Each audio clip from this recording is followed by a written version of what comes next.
कहानी नीरू की है। पंजाब की नीरू की शादी दिल्ली के राहुल से होती है। दिल्ली कितना बड़ा शहर है ना, लेकिन आप लोगों का घर तो बहुत छोटा है। हमारे पंजाब में तो ये बड़े बड़े घर होते हैं कि मज़ा ही आ जाता है। कोई बात नहीं नीरू, मैं भी तुम्हारे लिए बहुत बड़ा मकान बनाऊंगा, बहुत जल्दी। नीरू के पिता जहाँ पंजाब के जाने माने व्यापारी थे, वहीं उसका पति राहुल दिल्ली में एक सिंपल नौकरी करता था। माँ, यहाँ तो घी मक्खन इतना महंगा है कि क्या बताऊं।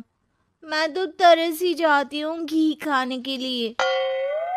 नीरू की माँ को ये सुनकर बहुत दुख होता है।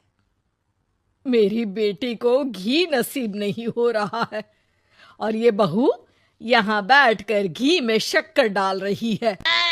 देख वनिता, मैं साफ कह रही हूँ, इस घर में जितना घी आएगा उतना ही मेरी बेटी के घर दिल्ली भी जाएगा।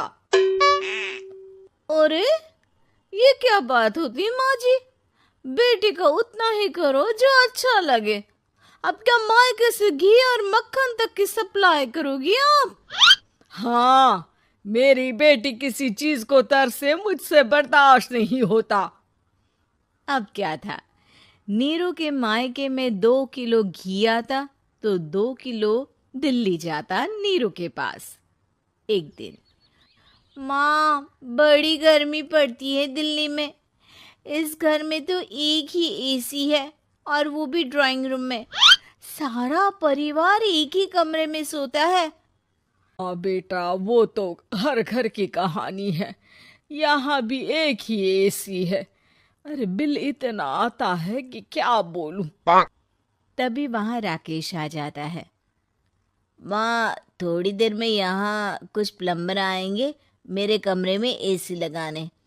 ज़रा ध्यान से लगवा देना ना माँ। ओए, ऐसे कैसे तेरे कमरे में एसी लगेगा? हाँ हाँ राकेश, एक बार बात तो कर लेता। अरे पापा, वो वनिता को गर्मी में नींद नहीं आती। ड्राइंग रूम में सबके साथ सोने में वो अनकंफर्टेबल है, इसलिए। अरे पूरे परिवार के साथ वहां तेरी बहन नीरू भी तो सोती है। वो नहीं हो रही क्या अनकंफर्टेबल? समझ रहा है ना? अगर एसी लगेगा तो एक दिल्ली में तेरी बहन के कमरे में भी लगेगा, तभी तू लगा सकेगा। राकेश वनीता को सारी बात बताता है। वनीता करती भी क्या, मन मार कर बैठ जाती है। माँ, ये लोग ठीक नहीं है, क्या करूं मैं? अरे बेटी, यहाँ आ जा तू, यहाँ आकर रह ले। अरे छोड़ दे ऐसे पति को। कैसे छोड़ दूं माँ? समाज क्या कहेगा, लोग क्या कहेंगे? वैसे भी मेरा एक बेटा है मयंक। अरे हटा बेटा, तेरी उम्र ही क्या है? इतनी परेशान रहेगी तो काम कैसे चलेगा? खैर, बात आई गई हो जाती है। माँ को लगता है कि नीरू ठीक है, तो वहीं नीरू के मन में एक ही लाइन चल रही होती है, यहाँ आ जा। माँ ने तो बोल ही दिया है कि यहाँ आ जा। बस मयंक थोड़ा सा बड़ा हो जाए, इन गरीबों को छोड़कर मैं वापस माँ के पास ही चली जाऊंगी। वो इसी सोच में बाजार में चल रही थी कि मैम, आपका दुपट्टा जमीन को छू रहा है। नीरू जैसे ही उस लड़की की तरफ देखती है, देखती ही रह जाती है। हाय रे, कितना सुंदर लड़का है ये। अब क्या हुआ? मैंने कहा आपका दुपट्टा। तो खुद ही उठाकर दे दो ना। लड़का समझ जाता है कि नीरू उस पर फिदा हो चुकी है। वो उससे उसका नंबर लेकर चला जाता है। अब क्या था, नीरू और रोहित में लगातार बातें होने लगती है। मैं हरियाणा का रहने वाला हूँ, यहाँ एक बड़ी कंपनी का मैनेजर हूँ। अच्छा, और कितने बच्चे हैं तुम्हारे? बच्चे?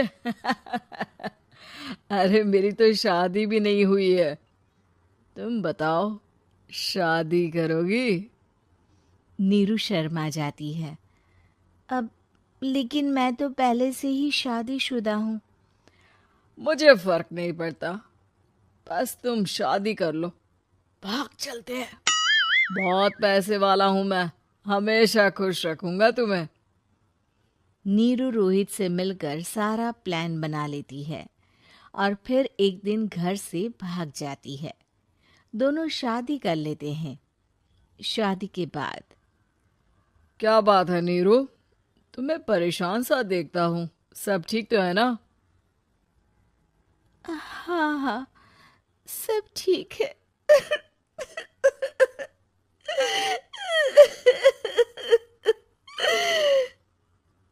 ये कहते कहते ही वो रोने लगती है। अरे क्या हो गया, रो क्यों रही हो? मैंने तुमसे एक बात छुपाई है और वही बात अब मुझे परेशान कर रही है। रोहित, मेरा एक बेटा भी है, उसका नाम मयंक है। क्या बात कर रही हो, ये तुमने मुझे पहले क्यों नहीं बताया? देखो नीरू, मेरी माँ को मैंने ये नहीं बताया है कि तुम शादीशुदा हो। बच्चा मैं मैनेज नहीं कर पाऊंगा। नीरू को समझ में नहीं आता कि वो क्या करे।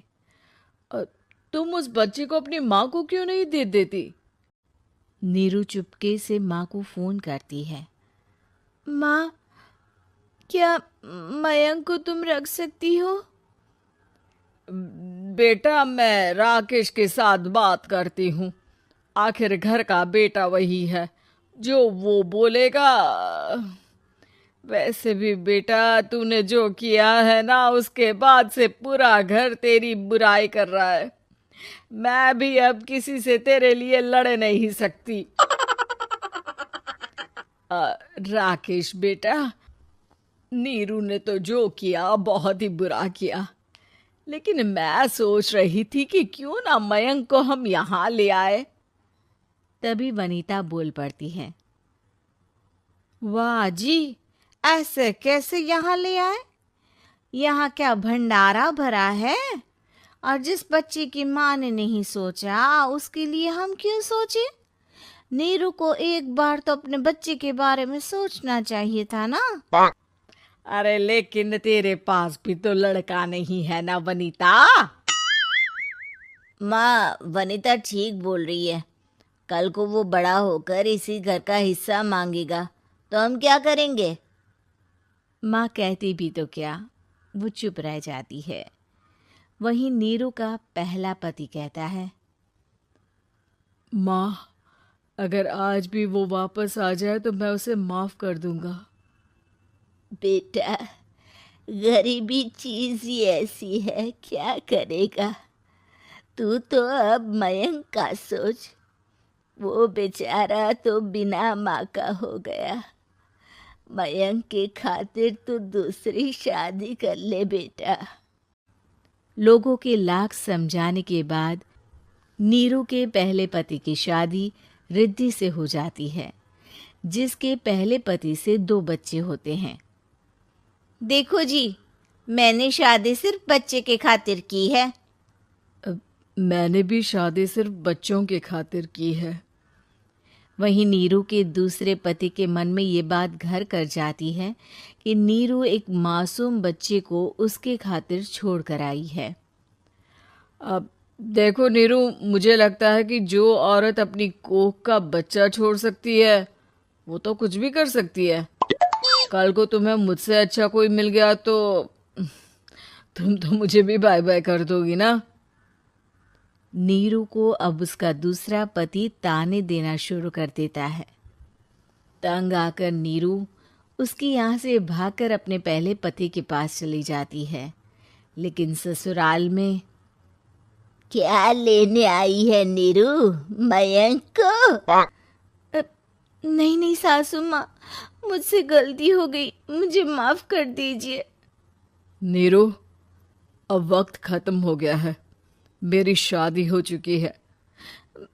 तो छोड़ दो ना उसे, हमारा बच्चा है। मैं आपको अपनी माँ नहीं मानता। मेरी नई माँ तो बहुत अच्छी है।